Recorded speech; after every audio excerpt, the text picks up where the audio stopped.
जिस मनुष्य के अंदर ज्ञान की कमी और ईश्वर में श्रद्धा नहीं होती, वो मनुष्य जीवन में कभी भी आनंद और सफलता को प्राप्त नहीं कर पाता। मनुष्य अपने हृदय से जो दान कर सकता है, वो अपने हाथों से नहीं कर सकता, और मौन रहकर जो कुछ वो कह सकता है, वो शब्दों से नहीं कह सकता। ईश्वर ने हमें जो कुछ भी दिया है, वही हमारे लिए पर्याप्त है, और यही एक अटल सत्य भी है। इस संसार में हम खाली हाथ आए थे और खाली हाथ ही जाएंगे। जो आज हमारा है वह कल किसी और का होगा। इसलिए हम अपने जीवन में जो भी करते हैं, उसे पूरी श्रद्धा के साथ अपने इष्ट देव को अर्पण कर देना चाहिए। इस भौतिक संसार का सिर्फ एक ही अटल नियम है कि जो भी वस्तु जन्म लेती है, सिर्फ कुछ समय तक ही रहती है। उसके पश्चात उसका अंत होना निश्चित है, फिर चाहे वह मनुष्य का शरीर हो या फल। इंसान को जीवन में अपने इच्छाओं के अनुरूप जीने के लिए जुनून की आवश्यकता होती है, वरना हर इंसान की परिस्थितियां तो हमेशा विपरीत ही होती है। जीवन की सफलता हर उम्र छोटी प्रयासों का योग होता है, जिसे मनुष्य हर रोज करता है। हमारी व्यर्थ की चिंता और मन का भय एक ऐसा रोग होता है, जिससे हमारी आत्मीय शक्ति बिखर जाती है। हर मनुष्य के जीवन में नकारात्मक विचारों का आना निश्चित होता है, परंतु यह मनुष्य पर निर्भर करता है कि वो उन विचारों को कितना महत्व देता है। इंसान के जीवन में आने वाला बुरा समय उस आईने की तरह होता है, जो हमारी क्षमताओं का सही आभास हमसे करवाता है। जो बीत गया उस पर दुख क्यों करना, जो है उस पर अहंकार क्यों करना, और जो आने वाला है उसका मोह क्यों करना। इस पृथ्वी की हर सुगंध की मधुरता में ही हूँ मैं ही अग्नि की ज्वाला हूँ, और मैं ही सभी जीवित प्राणियों का जीवन और सन्यासियों का आत्म संयम हूँ। जो मनुष्य अपने मन को नियंत्रित नहीं कर पाता, उसका मन उसके लिए शत्रु के समान कार्य करता है। मनुष्य के चरित्र का निर्माता उसका खुद का आत्मविश्वास होता है। जैसा उसका आत्मविश्वास होगा, वैसा ही उसका व्यक्तित्व होगा।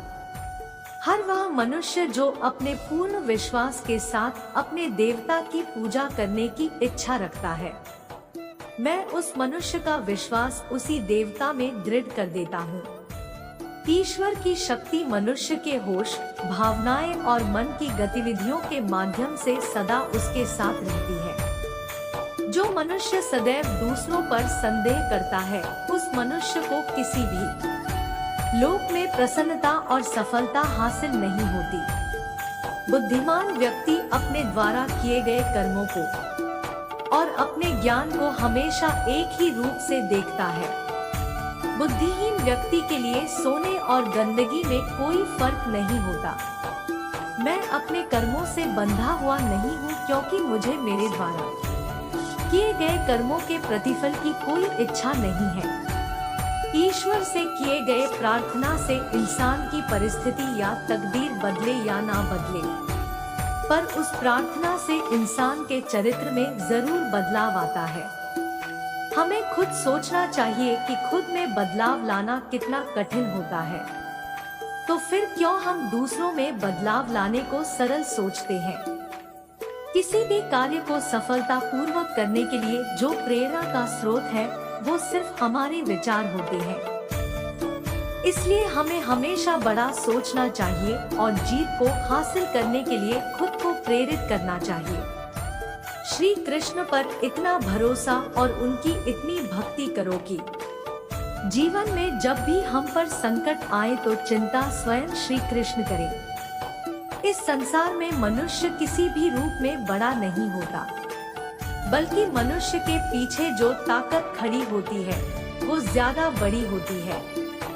जिंदगी में सदैव अवसरों का आनंद लेना चाहिए, लेकिन किसी के भरोसे को तोड़कर नहीं। इस संसार में भरोसा और विश्वास ही ऐसी चीज है जिन्हें प्राप्त करने में मनुष्य को वर्षों का समय लगता है और फिर भी कई मनुष्य को यह प्राप्त नहीं हो पाता। इसलिए श्री कृष्ण कहते हैं कि जीवन में किसी का भी भरोसा तोड़कर किसी अवसर को प्राप्त करके उसका सुख नहीं भोगना चाहिए।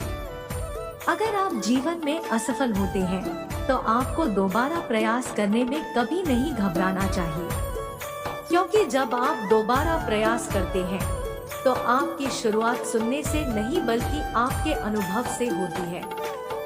जो हुआ वह अच्छा हुआ, जो हो रहा है वह अच्छा हो रहा है, जो होगा वह भी अच्छा ही होगा। तुम भूत का पश्चाताप न करो, भविष्य की चिंता न करो, वर्तमान में जियो। हमारे साथ जो भी हुआ अच्छा हुआ, हमारे साथ जो हो रहा है वह अच्छा हो रहा है, और हमारे साथ जो भी होगा वह अच्छा ही होगा। यही सोचकर हमें अपना जीवन व्यतीत करना चाहिए। अगर हम अपने भूतकाल और भविष्यकाल की चिंता में अपने जीवन व्यतीत करेंगे तो हम अपना वर्तमान भी नष्ट कर देंगे। श्री कृष्ण कभी भी हमारा हाल नहीं पूछते, पर वो हमारी सब खबर रखते हैं। श्री कृष्ण अपने सच्चे भक्तों पे हर घड़ी नजर रखते हैं। दुष्ट लोग अगर समझाने मात्र से समझ जाते तो यकीन मानो महाभारत कभी ना होता। अगर दुष्ट और बुरे व्यक्तियों को समझाने मात्र से कार्य सिद्ध हो जाते तो यकीन मानिए महाभारत कभी नहीं होता। अगर कोई मनुष्य हमारे साथ बुरा कर रहा है तो उसे करने दो, यह उसका कर्म है और समय उसके कर्म का फल उसे जरूर देगा। लेकिन हमें कभी भी किसी के साथ बुरा नहीं करना चाहिए, क्योंकि यही हमारा धर्म है। जो दूसरों की तकलीफों को समझते हैं, जिनमें दया है, दिल से अच्छे हैं, उन्हें दोबारा जन्म लेना नहीं पड़ता। जो इंसान दूसरे इंसान के तकलीफ, मजबूरियां और दुखों को समझता है और जो इंसान मन का सच्चा होता है, उस इंसान को दोबारा जन्म नहीं लेना पड़ता और वो मोक्ष को प्राप्त होता है। इस पूरे ब्रह्मांड में ऐसी कोई ताकत नहीं जो इंसान की इच्छाओं की पूर्ति कर सके, क्योंकि इंसान की इच्छाएं एक समुद्र के समान होती है जिसे कभी भी भरा नहीं जा सकता। वह दिन मत दिखाना कान्हा कि हमें खुद पर गुरूर हो जाए। रखना अपने दिल में इस तरह कि जीवन सफल हो जाए। हे श्री कृष्ण, हमें वह दिन कभी मत दिखाना जिस दिन हमें खुद पर घमंड हो जाए। आप हमेशा हमें अपने मन में शरण देना ताकि हमारा जीवन सफल हो जाए। इंसान का मुश्किल वक्त उसके लिए एक दर्पण की तरह होता है जो हमारी क्षमताओं का दर्शन हमें करवाता है। ईश्वर ने हमारे भाग्य में जो लिखा है उसे हमसे कोई नहीं छीन सकता। लेकिन अगर हमें अपने ईश्वर पर सच्चा भरोसा है तो हमें वो भी मिल सकता है जो हमारे भाग्य में नहीं लिखा होता। मनुष्य को अपने जीवन में किए गए कर्मों के परिणाम से होने वाले फलों की प्राप्ति की चिंता को लेकर ग्रसित नहीं होना चाहिए। उसे तो बस सच्चे मन से सत्य कर्म करते रहना चाहिए। समय रहने पर ईश्वर उसे उसके कर्मों का फल जरूर देंगे। तुम उसके लिए शोक करते हो जो शोक करने के योग्य नहीं है। बुद्धिमान व्यक्ति ना जीवित और ना ही मृत व्यक्ति के लिए शोक करते हैं। श्री कृष्ण कहते हैं कि जो मनुष्य शोक के योग्य नहीं होता उसके बारे में शोक करके हमें कुछ प्राप्त नहीं होगा। श्रेष्ठ और बुद्धिमान मनुष्य वही होता है जो जीवित और मृत व्यक्तियों के लिए शोक नहीं करता। जिसके मन के अंदर शांति होती है, उस मनुष्य से ज्यादा धनवान और सुखी व्यक्ति इस संसार में कोई नहीं होता। जब आपके जीवन के चारों ओर हताशा और निराशा हो, जब दुखों ने आपको हर जगह से घेर रखा हो, तब आप सच्चे मन से कृष्ण जी के नाम का दीपक जलाना और अपना सब हाल श्री कृष्ण को सुना देना। श्री कृष्ण स्वयं आपके सब दुख हरने आएंगे। महान व्यक्ति वो नहीं होता जो धनवान हो, बल्कि महान व्यक्ति वह होता है जो जीवन में कभी किसी का अपमान नहीं करता और ना ही खुद का अपमान कभी सहता है। यदि आप किसी के साथ मित्रता नहीं कर सकते हैं, तो उसके साथ शत्रुता भी नहीं करना चाहिए। अगर आप किसी के साथ मित्रता करके जीवन भर उसका साथ नहीं दे सकते, तो आपको कोई हक नहीं कि आप उसके साथ शत्रुता करके उसे पीड़ा दें। जो लोग सच्चे मन से श्री कृष्ण की पूजा करते हैं और उन पर अटूट विश्वास करते हैं, उन्हें कभी भी निराश नहीं होना चाहिए, क्योंकि अपने सच्चे भक्तों के साथ मुरलीवाला हमेशा साथ रहता है। जो मन को नियंत्रित नहीं करते, उनके लिए वह शत्रु के समान कार्य करता है।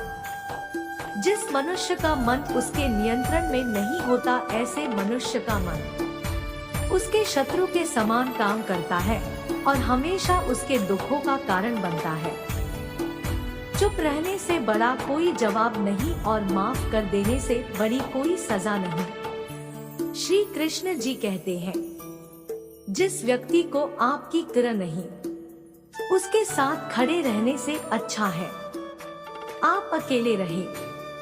श्री कृष्ण कहते हैं, जो मनुष्य आपकी कदर नहीं करता और ना ही आपका सम्मान करता है, ऐसे मनुष्य के साथ रहने से अच्छा है कि आप संसार में अकेले रहें। बिना श्री कृष्ण के इस संसार में सब कुछ व्यर्थ है। हमारा हम शब्द है श्री कृष्ण के और वे स्वयं हमारे शब्दों के अर्थ है। जिस व्यक्ति के पास संतुष्टि नहीं है, उसे कितना भी मिल जाए वह असंतुष्ट ही रहेगा। जो मनुष्य अपने जीवन में धन दौलत ऐश्वर्य और प्रसिद्धि को हासिल करता है परंतु संतुष्टि को हासिल नहीं कर पाता, ऐसा मनुष्य जीवन भर दुखी रहता है। और जो मनुष्य थोड़े से संसाधन में भी संतुष्ट हो जाता है, वो मनुष्य जीवन भर सुखी रहता है। जो मनुष्य अपने जीवन में गीता का सच्चे मन से अध्ययन करता है, वो मनुष्य संसार के मोह माया और हर बंधनों से मुक्त होकर आध्यात्मिक आनंद का आशीर्वाद पाता है। अंतकाल में जो मनुष्य मेरा स्मरण करते हुए देह त्याग करता है, वह मेरी शरण में आता है। इसलिए मनुष्य को चाहिए कि अंतकाल में मेरा चिंतन करे। जो भी मनुष्य अपने जीवन के अंतिम समय में मेरा संस्मरण करते हुए अपने देह का त्याग करेगा, वो मनुष्य मेरी शरण में आता है और जीवन के मोह माया से मुक्ति प्राप्त करके मोक्ष की प्राप्ति करता है। मनुष्य अपने सच्चे हृदय से जो दान दे सकता है, वह अपने हाथों से नहीं दे सकता। और मौन रहकर हम जो कह सकते हैं, वह हम अपने शब्दों से नहीं कह सकते।